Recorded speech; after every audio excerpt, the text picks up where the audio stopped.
The Fibber McGee and Molly Show, rebroadcast for the American Armed Forces and their allies.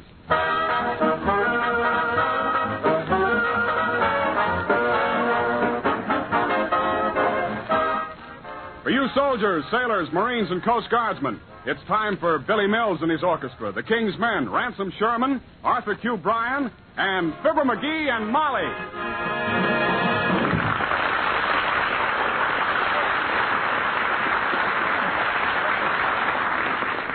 One of the things that Mrs. McGee is never quite sure about is whether it's more satisfactory to send her husband to the grocery store or go herself. At the moment, however, she's trying it the hard way once again. As we meet Fibber McGee and Molly. Let me get that again. A loaf of bread, a half a dozen eggs, and a can of corn. Is that all? That's all. Mm-hmm. Shall I write it down on a slip of paper for you? Why, certainly not.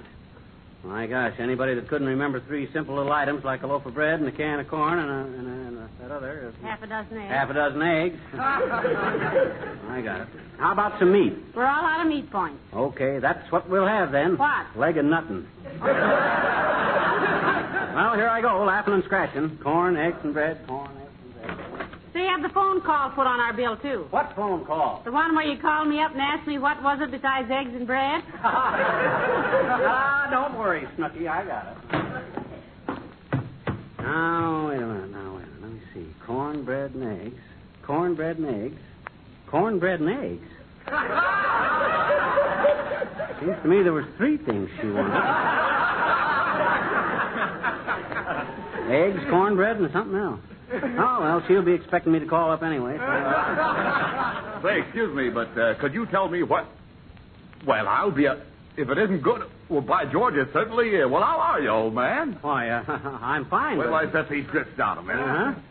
There, put her there. Boy, it's grand to see you again after all these years. You're looking great. Well, thanks. Well, you're looking great, too. It's been so many years since we met. I can't believe it's really you. Oh, yeah, it's me, all right. But you... Well, you filled out a little, though. Yeah. Broader in the shoulders. A little touch of gray hair, very distinguished. Oh, it's nothing. Yes, it is. Say, you remember me, don't you? Bill Smith, back in school?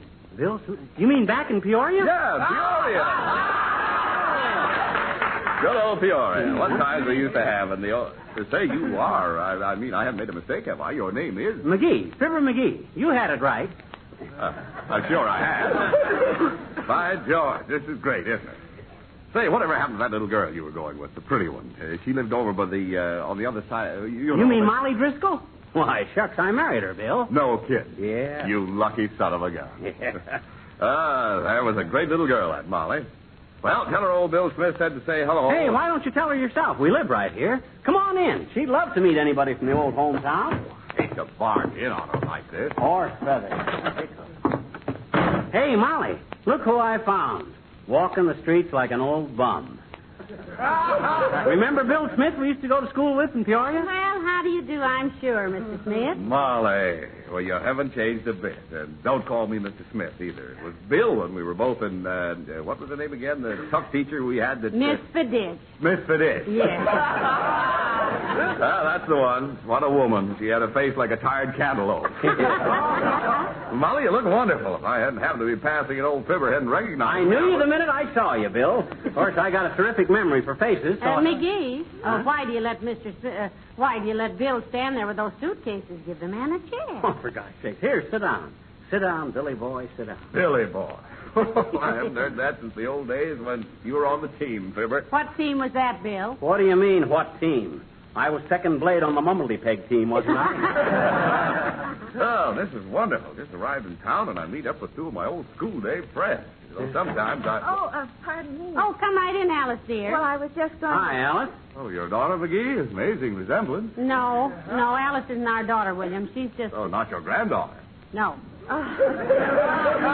Jeepers, I'm not really a relative at all, Mr. Oh, excuse me. Mr. Smith, this is Alice Darling. Alice, shake hands with our old school chum, Bill Smith. Delighted to meet you, Alice. How do you do? Alice is doing war work at the airplane plant, Mr. Smith. She's a welder, Bill.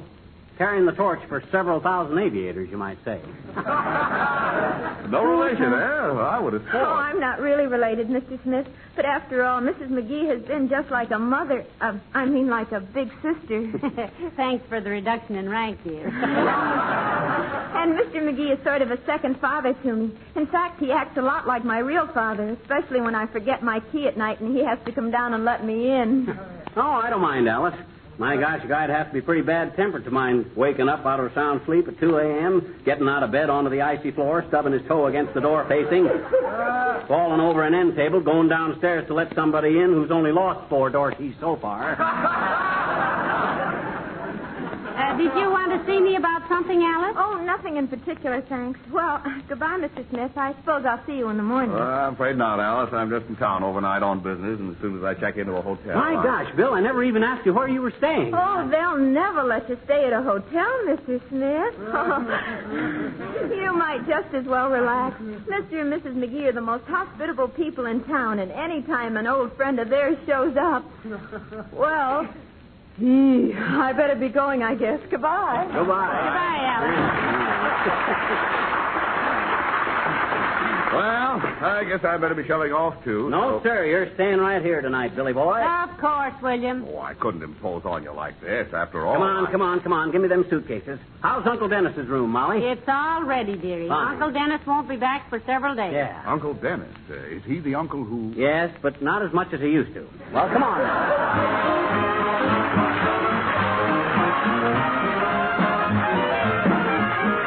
Billy Mills and the orchestra playing Temptation.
You'd better get back to the grocery as soon as you can, McGee, if Mr. Smith stays for dinner. Oh, he will. Gee whiz, we can't turn an old schoolmate away. Incidentally, what does this Mr. Smith do, McGee? Search me. I hated to ask him.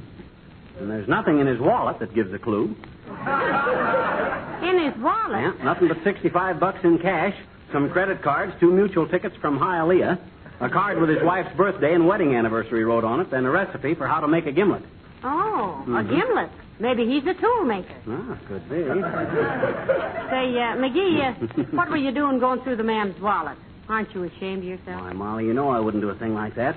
All that stuff fell out of his wallet when it dropped on the floor when I shook his coat. Oh, well, he... Well, where is he now? He's washing up. Says he'd be right down. He asked me who crocheted them guest towels, and I told him you did, Molly, and he says he'd wipe his hands on his shirt tail before he touched them beautiful things. Oh, my goodness, those were just some old cats. Come in. Oh, Mr. Wellington. Good day, good day. Mrs. McGee, how charming you look. And McGee, how? How? Say, if you two Potawatomis want to make big medicine, the squaw can go chip a few arrowheads. Not at all, Mrs. McGee. Not at all. I merely called to remind Chairman McGee. Chairman McGee? What am I chairman of now? Doggone it, you guys slap me on every committee that any egghead can think up. I can't come to any meetings tonight, too. No, Louise. we have a house guest, Mr. Wellington, an old schoolmate from Peoria. After all these years. Ah, yes. As the fellow said after he wore bow ties for 15 years, long tie, no see. But there's nothing like meeting old friends. Now, you take my half-brother. Why? Well, frankly, I don't want him. What good is half a brother? Try to borrow $20, and what do you get? 10. Play a game of golf with him, and what does he do? Quits after 9 holes. Say, is he the brother that keeps turning his head and winking at you, Mr. Wellington? You know, the one that ran the lighthouse for so many years? No, that is my cousin, Torpid Wellington. Oh, yeah. My cousin once removed, which everyone agrees wasn't often enough. Well, it must be wonderful to be a half-brother and only have to sit through part of a double feature. What does he do, Sig? He is an executive of that factory on Oak Street, the one that manufactures the cedar chests. Oh, yes. Do you know that in 1927 they made only 724 cedar chests? But in 1943, I repeat that, in 1943, they made 4,367. Isn't that some? Some what? Chest expansion?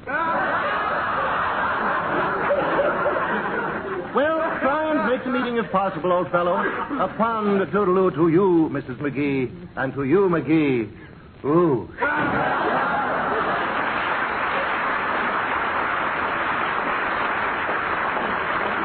Big chiseler. No, he's nothing of the kind. Mr. Wellington is the soul of honor. You got him 2 inches too far forward in the shoe, baby. That guy's one of those kinds of... I certainly feel refreshed. This is a very comfortable home you have here. You own it, Fibber? It's a partnership deal, Bill. Oh, you and Molly? No, us and the FHA.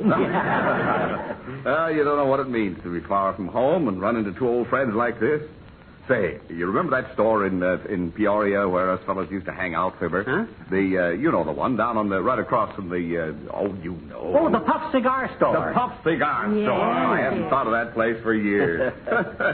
Those are great old days. What have you been doing yourselves, anyway? Well, himself here was in vaudeville for a while, Mr. Smith. Vaudeville, huh? Yes, sir. A guy and I by the name of Fred Nittany from Starved Rock, Illinois. Yeah. Had a great little act. Songs, dances, and comical sayings. Had so many bookings, we never played the same place twice.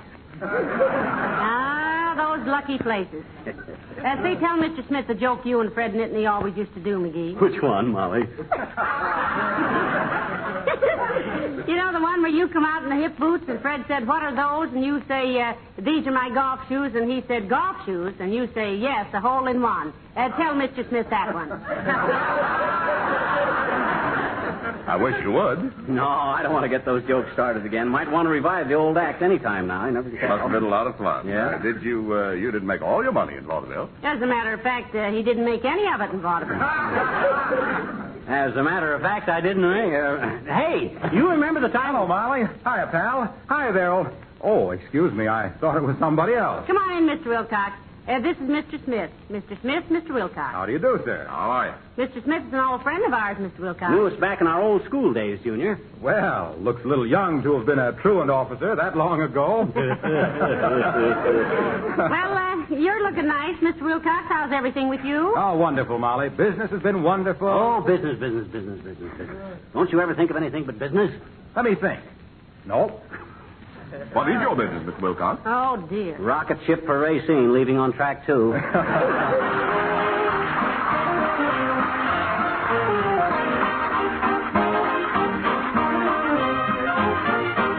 The King's Men singing Starwood Mountain. I've got a gal in the Starwood Mountains. Hold it down, fiddle-I-day. She won't come and I won't call her. Hold it down, fiddle-I-day. Roosters are crowing in the Starwood Mountains. Hold it down, fiddle-I-day. So many pretty gals I can't count 'em. Hold it down, fiddle-I-day. Big dogs bark and the little ones will bite ya. Hold it down, fiddle-I-day. Big girls court and the little ones fight ya. Hold it down, fiddle-I-day. My true love lives up in Ledger. Hold it down, fiddle-I-day. She won't come and I won't fetch her. Hold it down, fiddle-I-day. My true love lives over the river. Hold down the fiddle, come to some of them days. A few more jumps and I'm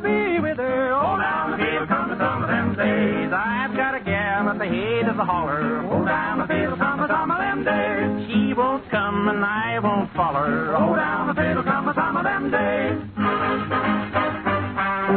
I got a gal to the side of the pasture. Oh, yum, diddly day.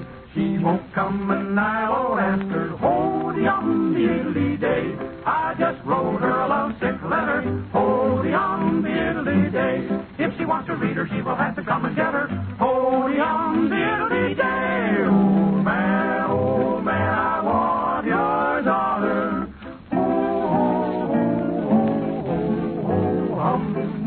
She must take and carry me water.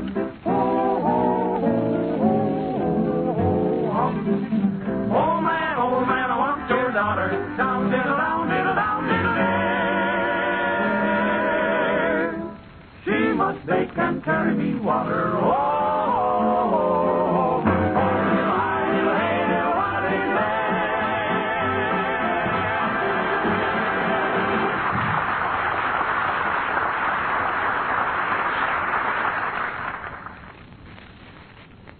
That reminds me. What time is it? I've simply got to get downtown. I got so interested talking to Mr. Wilcox here, I almost, I forgot I have a couple of business calls to make. Oh, but look, Bill, gee whiz. Hey, I'd be glad to drive you downtown, Mr. Smith. Well, say, I'd appreciate it a lot. Well, I'll be back in a couple of hours, folks. Goodbye. Well, for the love of God. That's a fine state of how do you do. Wilcox running away with our guest. Heavenly days, McGee. You can't deny the man a business call. He has to make a living. Well, I don't see why... Oh, maybe Mr. Smith forgot something. Come in. Oh, hello, Beulah. Evening, folks. Could I converse with you a brief moment? Why, sure, Beulah, sure. What's on your mind? Well, thank you, sir. Mrs. Toops want to know. Mrs. Toops, that's where I work, at the Toops. Yeah, we know. Well, Miss Toops, you was playing contact bridge this afternoon, and she won a bottle of mint sauce, and she want to know, can she borrow enough meat points so she can get a shoulder of lamb? Well, I'm sorry, Beulah. Tell her we're short of meat points ourselves. Borrow enough meat points for a roast. That woman has got more brass than the Boston Symphony. Got more brass? Look at you.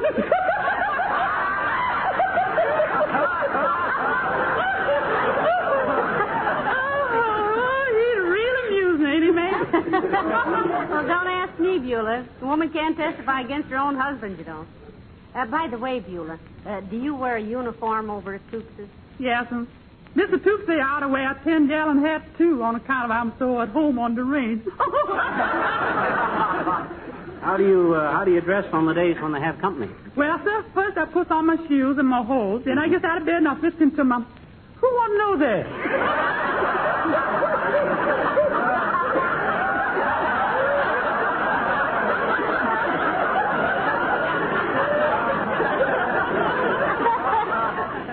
What uniform do you wear, Beulah? Oh, excuse me, sir.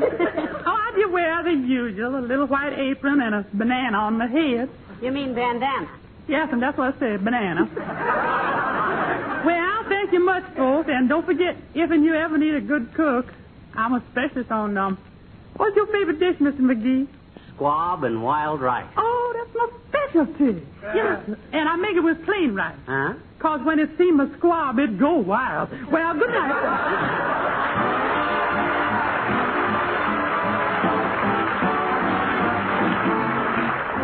The King's Men and Mersey Dote. Everybody's doing it, you hear it every minute. A kiddly-divey-coo, wouldn't you? Or would you? Mersey dotes and dozy dotes, there must be something in it. We've done a little research on the sly. And brother, there is more to this than meets the eye. Skunksy derbs and monksy derbs and little fawnsy tether. A yackly tether too, are you listening? Skunksy derbs and monksy derbs and little fawnsy tether. A yackly tether too, wouldn't you? The words sound queer and crazy to the ear, but it's easy to put them together. Say Ramsey pie and Lamsey pie and Ramsey corn and Hensey corn. And did you know that little skunk eat heather? Oh, no. Skunksy derbs and monksy derbs and little fawns together. A yackly tether too, wouldn't you? A yackly tether too, wouldn't you?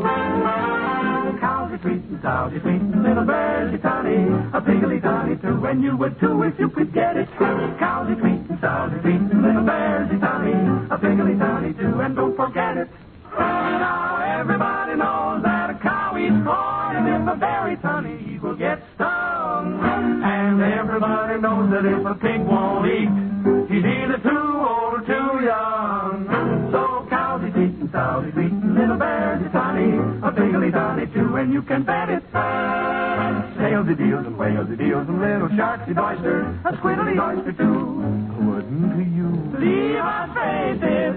Snails eat eels and whales eat eels and little sharks eat oysters, a squid'll eat oyster too. Wouldn't you? We embrace it. The words sound a little queer, aren't they just a bit peculiar to the ear? They make you want to run away and climb into a cloister, or skipping all that silly stuff about snails eating eels. Just how does a shark crack an oyster? Snails eat eels and cows eat sweets and skunks eat dirt and punks eat meats and mares eat oats and toads eat oats and little lambs eat daisies. We are going crazy too, wouldn't you?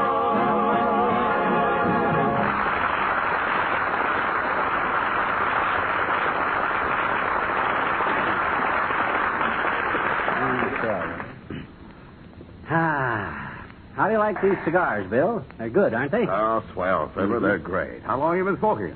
First one I ever tried. Where'd you buy them? Downtown here somewhere. Man, I'm so full of food I can hardly breathe. That was a wonderful dinner, Molly. Well, thank you, Mr. Smith. Say, by the way, speaking of food, you remember where we used to go for those wonderful malted milks back in our school days? Oh, you mean up in the same block as the... As the shoe store that was run by the father... I remember. He was in the same English class. What was that teacher's name again? Fiditch. Fiditch. Yeah. She went around with a fellow who... Went with him? She was married to him. That's right. She went around with him, too. See, was your father the Smith that had the cleaning and dyeing place over? No, Molly. That was another Smith. His name... Oh, I remember him. He was from up on the... That's right. And then your father must have been the one that... That's the one. Did a great business, too. Made a lot of money. Yeah, I remember the place. Just across the street from the store that sold... Oh, were they good. 2 for a nickel. That was the first place Dad had. The second place was over near the... I know, with the green awning. And the windows full of... Oh, I love that shop.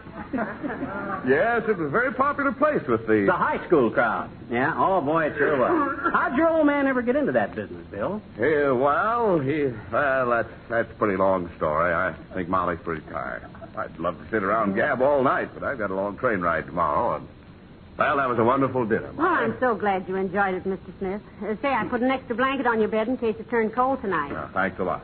McGee, you're a lucky man. Well, she's a lucky woman, too. I paid for the blanket. Well, good night. Good night. Good night, Billy boy.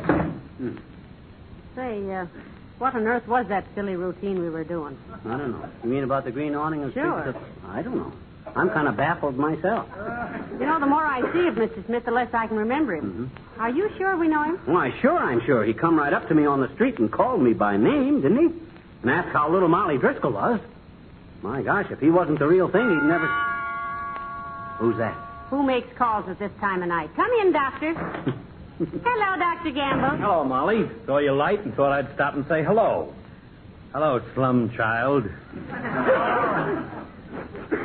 Who's the proud papa? Proud papa? Don't tell me you bought a decent cigar. That doesn't smell like your usual brand of mildewed buggy whip. Well, it was given to him by our house guest, Doctor, an old school chum from Peoria. Yeah, sorry you weren't here earlier, Doc. Like to have had you met him. Yes, I'm sorry, too. Any school chum of yours would be a curiosity to me. You must show me your third-grade diploma sometime. Oh, now, Doctor, McGee went further than that. Don't talk to us about education, you silly aspirin peddler. The only reason you turned out to be an ear specialist is because you peeked over so many people's shoulders at examination time. Why, you ignorant little ignoramus. It's no wonder you wound up working for whom you do, the way you must have polished apples to get through the elementary grades. Why... Is that so? Why are you big... Boys, be quiet. Mr. Smith is asleep. Why, you big, egotistical, swell-headed, five-better cap pistol. You couldn't study your way through Mother Goose. And any time you can show me a high school diploma, you phony little infinitive splitter, I'll eat it in the window of Kramer's drugstore with lettuce and mayonnaise. Now, boys, please don't do that. Look who's talking. Why, I've been further under the barn looking for eggs than you ever went in your whole college career. You test tube titmouse. Yeah? And the only reason I took up medicine is so that I could wear rubber gloves and strangle stupid little biological Say, before I forget it, McGee. What? Haven't we got a cribbage game scheduled for tomorrow? McGee said you did. At the Elks at 2:30. Can you make it, Doc? I'll be there. Good night. Good night, Doctor. So long, kid.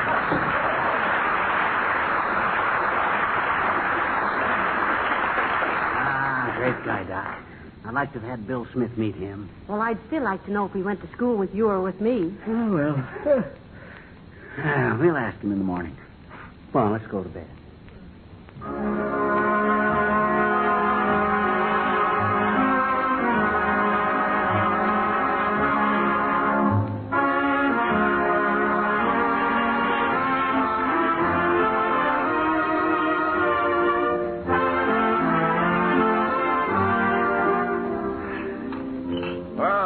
Wonderful breakfast, Molly. Well, I'm glad you enjoyed it, Mr. Smith. How'd you sleep? Like a top. Hey, Bill. Yeah? Well, Molly and I got to talking about everything last night, and we're kind of puzzled. Which one of us did you go to school with? Yes, you know, McGee and I were several grades apart in school. Well, you've been too nice to me to be a rat any longer. I didn't go to school with either one of you. What? In fact, I've never been in Peoria in my life. Well, heavenly days. Doggone it, what was the idea of giving us that old childhood playmate business? Look, did you ever try to rent a hotel room in this town?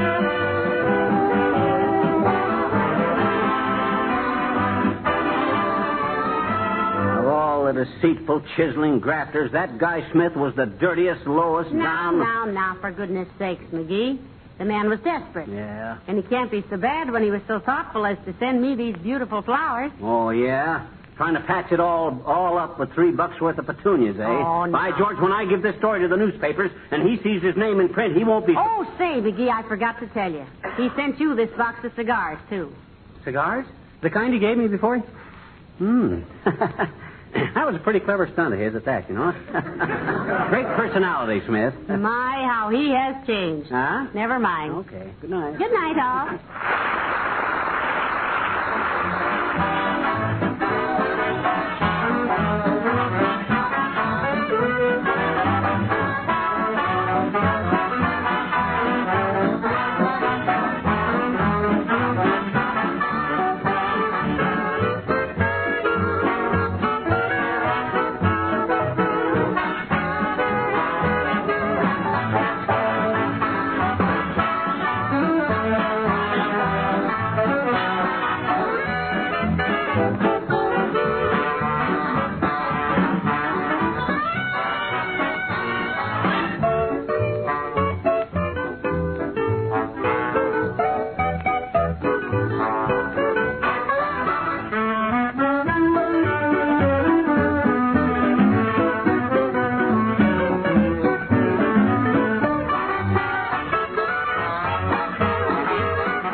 This rebroadcast of the Fibber McGee and Molly Show is a presentation of the Armed Forces Radio Service.